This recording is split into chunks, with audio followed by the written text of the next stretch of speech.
अस्सलामुअलैकुम प्यारे बच्चों, आज हम जानेंगे काफ, गाफ, लाम और मीम से बनने वाली चीज़ों के बारे में।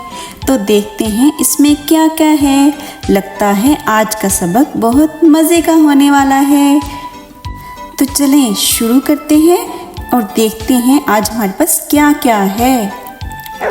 काफ से कुत्ता, काफ से कुत्ता, काफ से कुर्सी, काफ से कुर्सी, काफ से किताब, काफ से किताब, गाफ से गाय, गाफ से गाय,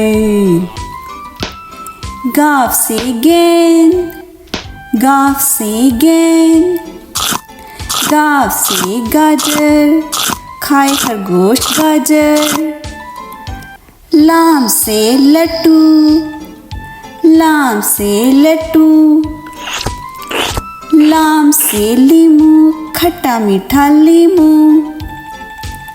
लाम से लड़का, लाम से लड़का, मीम से मोर, प्यारा प्यारा मोर, मीम से मुर्गी, कुट कुट करती मुर्गी, मीम से मिर्च, तीखी तीखी मिर्च, मीम से मिर्च।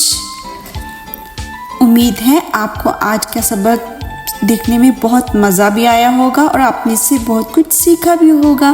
फिर मिलेंगे। खुदा हाफिज़।